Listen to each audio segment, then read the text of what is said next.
जय सिया राम। अपने हिंदू रिचुअल्स परिवार के सभी भाइयों और बहनों को राम राम, जय सिया राम।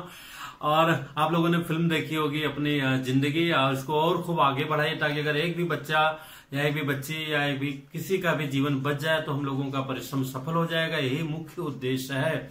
आज हम होलिकाष्टक के बारे में निवेदन करने जा रहा हूं। होलिकाष्टक 14 मार्च 2019 से प्रारंभ हो रहा है। उसके अगले दिन खरमास प्रारंभ हो रहा है, मतलब 15 मार्च 2019 से।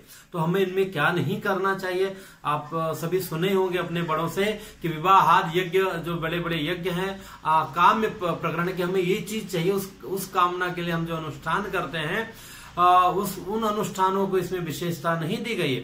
पर अगर हमारे कोई बीमार है, कोई परेशान है, कोई ग्रह शांति इत्यादि है, वो सारे कार्य कर सकते हैं। जैसे ग्रह शांति है, अब कोई बीमार है कोई, तो अस्पताल मुहूर्त देख के नहीं जाएगा ना, तो उसी समय जाएगा। तो ऐसे अगर ग्रह शांति इत्यादि है, ग्रहों की प्रतिकूलता है, उससे संबंधित नव चंडी और कुछ भी जो भी आपके आचार्य पुरोहित जोशी जी बताए हो वो कार्य आप कर सकते हैं।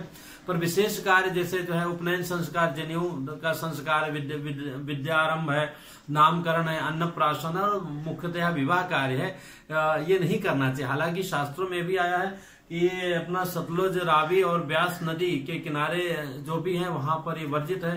जैसे आप लोग जानते हैं फिरोजपुर में सतलुज है, और कांगड़ा से लेकर के और मंडी से लेकर के त्रिपुकर तक जो है अपना व्यास नदी है, तो वहां उसके किनारे वर्जित है। पर आम रूप में समाज में ही वर्जित है कि इन दिनों में नहीं करना चाहिए।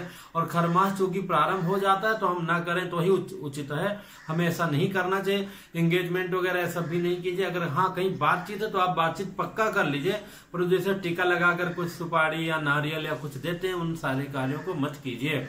और दूसरी बात ये आती है कि होलिकाष्टक से ही आप जानते हैं, जहां से जैसे 14 मार्च को होलिकाष्टक लग रहा है, उसी दिन से बहन बेटियों का विदाई, खास करके जिनका नव विवाह हुआ हो या नव शिशु हो, तो वो जो है नहीं आती जाती हैं, वो वहीं पर रहती हैं। हाँ, ससुराल से मायके एक बार कई संबंध पुराने हो चुके हैं तो बेटियां बहुएं आ सकती हैं, लेकिन अगर उनको वैसे ही आना है तो उसके होलिकाष्टक से पहले जो अगर नई नई शादी वगैरह हुई है तो होलिकाष्टक के पहले जो है बहुओं को, बेटियों को अपने घर मायके में आना चाहिए, आती हैं सब। और इस तरह से आप सभी लोग जानते हैं होलिकाष्टक जिस दिन से प्रारंभ होता है उसी दिन से जहां होलिका जलाई जाती है वहां अब सिंचित करके गोमूत्र इत्यादि से सफाई करके और प्रोक्षण करके फिर वहां से लकड़ियां इकट्ठा करना प्रारंभ हो जाता है। लकड़ियों को मैं निवेदन करूंगा कि गीली भले होली का स्वरूप हमारा छोटा रहा है, पर भूल करके भी गीली लकड़ियों को, हरे पेड़ को मत काटिएगा। जहां से सूखी लकड़ियां उपलब्ध हो उन्हें ला करके होलिका दान में प्रयोग कीजिएगा। और गौ माता के उपलों को जो है खूब प्रयोग कीजिए, ये सारे पर्याप्त रूप में हम लोगों के बीच में उपलब्ध है। तो यहाँ से प्रारंभ होकर धीरे धीरे लकड़ियां एकत्रित की जाती है। फिर जहाँ रंग पंचमी आई उसके दिन, तो वहां से एकादशी आई, रंग एकादशी आई, तो वहां से फिर जो है रंगोत्सव प्रारंभ हो जाता है, आपस में आनंद की वर्षा होने लगती है।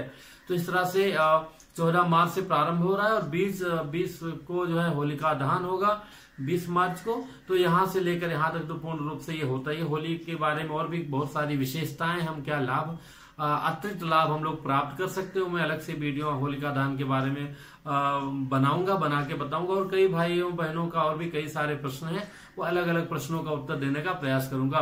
अभी के लिए इतना ही। तो ये जो होलिकाष्टक प्रारंभ हो रहा है 14 मार्च से लेकर के 20 मार्च तक है, पर खरमास 15 से लेकर के 1 महीने तक रहता है, मार्च से लेकर अप्रैल तक। तो इसमें बताया ना विवाह आदि जो है सारे कार्य वर्जित रहते हैं, पर जब नवरात्र प्रारंभ हो जाएगा तो आप कोई विशेष कार्य के लिए आप भागदौड़ करके उसका कुछ टोकन इत्यादि इमरजेंसी में कर सकते हैं, पर आमतौर पर इससे बचना चाहिए। जय श्री राम। फिर मिलेंगे एक नई जानकारी के साथ। में पुनः निवेदन करूंगा कि आपके अपने चैनल को आगे बढ़ाए, विशेष करके जो एक छोटी सी फिल्म के रूप में आपके सामने रखने का प्रयास किया गया है जिंदगी, इसको जितना अधिक से अधिक हो सके आपस में बढ़ाइए, क्योंकि मैं जल्दी बोलता नहीं हूँ।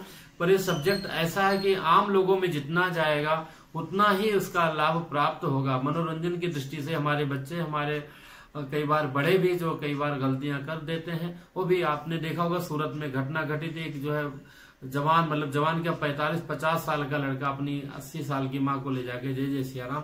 तो इन सारे हम अपने पापों से बच सकें और जीवन का पूरा लाभ ले सकें। जय सिया राम।